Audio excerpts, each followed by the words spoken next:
Halo teman-teman, selamat datang di channel Re Ayudhya. Mari belajar dan bertumbuh bersama.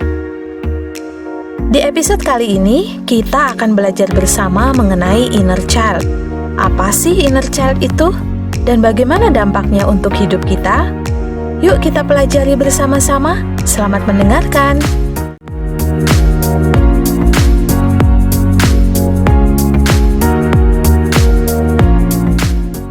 Inner child, sosok anak kecil yang tinggal di dalam diriku. Inner child atau anak kecil di dalam diri kita adalah sisi kepribadian yang terbentuk dari pengalaman di masa kecil. Secara kiasan, inner child ini nyata dan tinggal di dalam diri kita.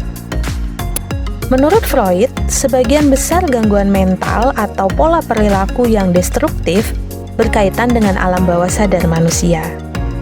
Tetapi inner child ini bukanlah kepribadian ganda.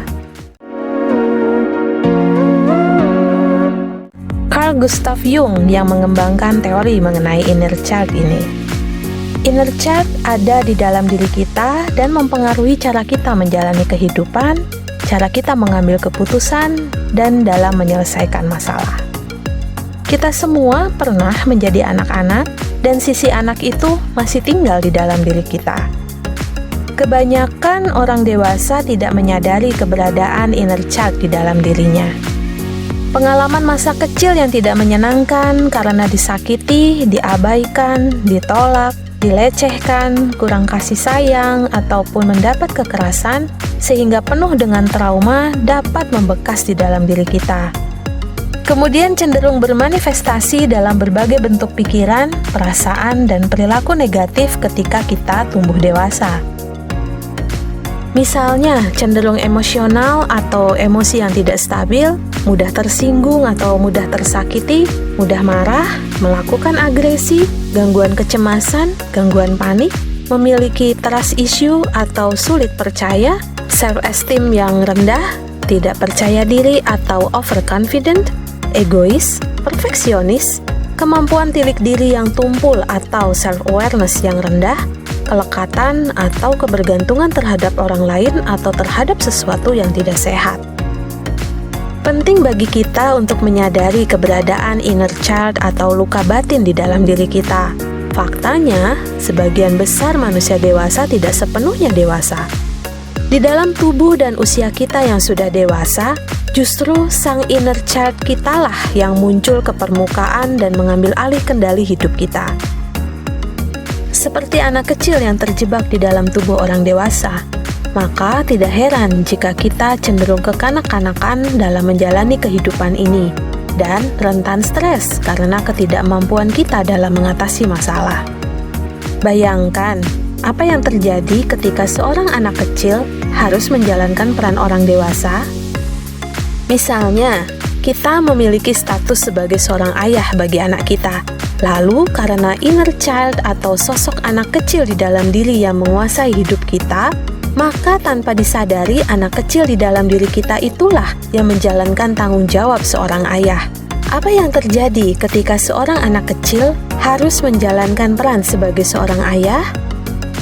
Kira-kira apa yang dirasakan oleh anak kecil ketika harus melakukan dan menanggung semua tanggung jawab itu? Bagaimana perasaan seorang anak kecil yang harus menjaga dirinya sendiri di tengah dunia ini tanpa perlindungan, tanpa pengawasan, dan dukungan dari orang tua atau pengasuhnya?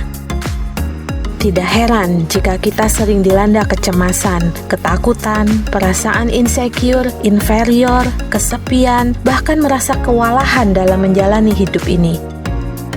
Karena banyak dari kita yang tidak menyadari bahwa di dalam tubuh dewasa kita ada inner child yang terluka secara emosional, yang mengambil alih dan mengendalikan cara kita menjalani hidup ini.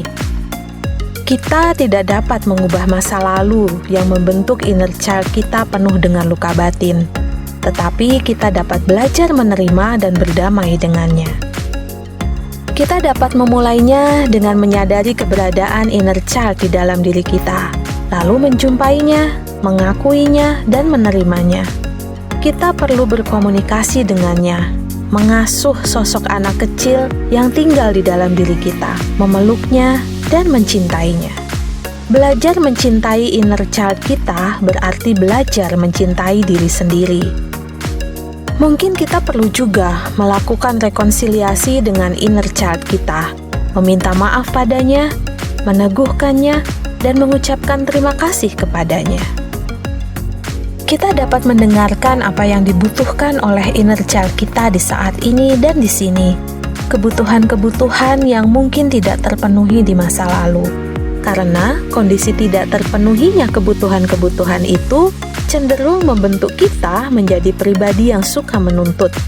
Kita cenderung menuntut orang lain untuk memenuhi apa yang tidak kita dapatkan di waktu kecil dulu.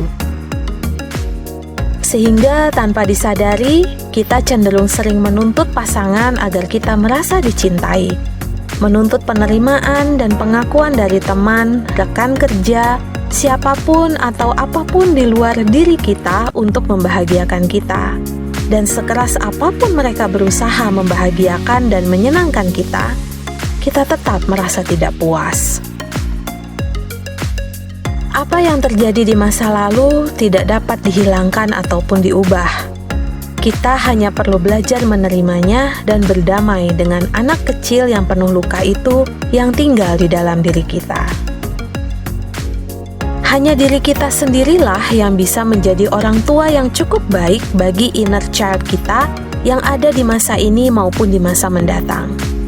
Perlahan belajar menerima masa lalu, menerima kenyataan tentang masa-masa kanak-kanak yang tidak sempurna itu, menerima semua luka dan segala hal yang menyakitkan di masa itu.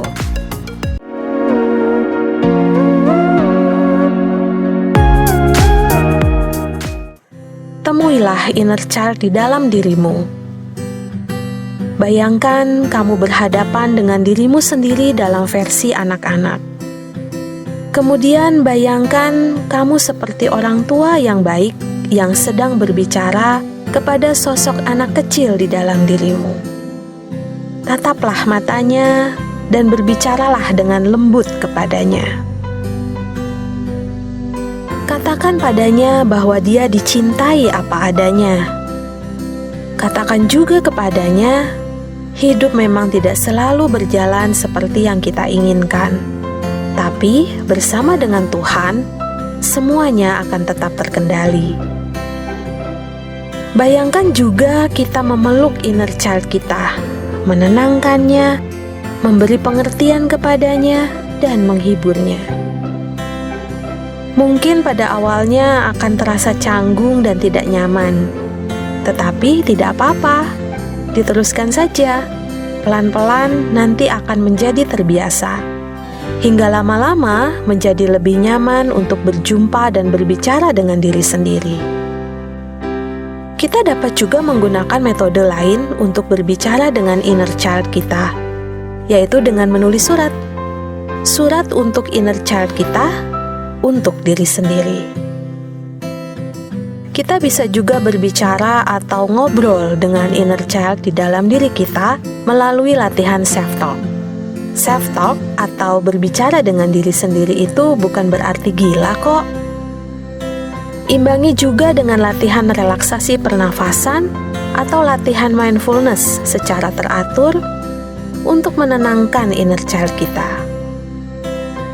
Kita juga dapat memanfaatkan ritual me time untuk bertemu, berdamai, dan berbicara dengan inner child kita. Jangan biarkan inner child yang mendikte hidup kita, sehingga kita dapat bertumbuh dan menjalani kehidupan dengan lebih baik. Jika dirasa sulit untuk melakukannya sendiri, tidak ada salahnya untuk meminta pertolongan konselor, psikolog, atau terapis kesehatan mental lainnya.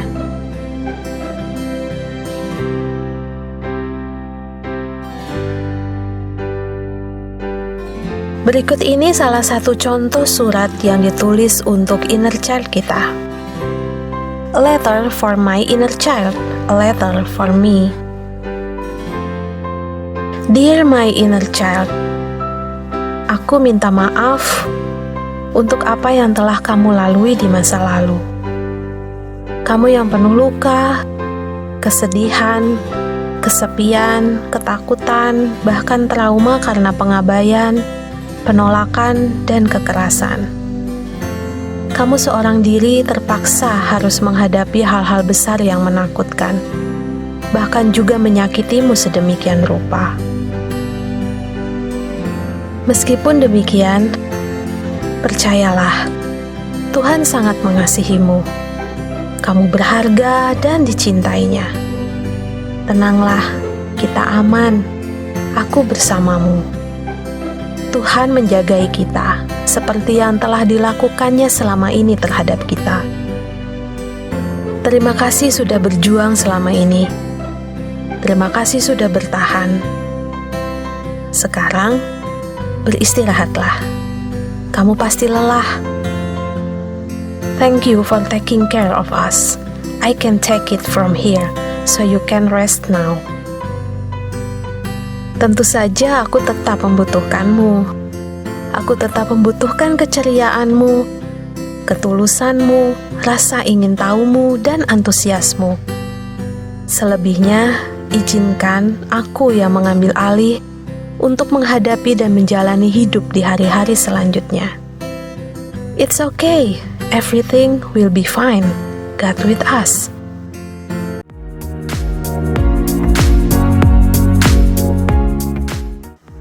Demikianlah penjelasan mengenai topik inner child kali ini. Teman-teman juga bisa loh mencoba di rumah membuat surat untuk inner child kalian. Selamat mencoba ya. Terima kasih bagi teman-teman yang sudah menyimak video ini dan semoga bermanfaat. Sampai jumpa lagi di episode selanjutnya.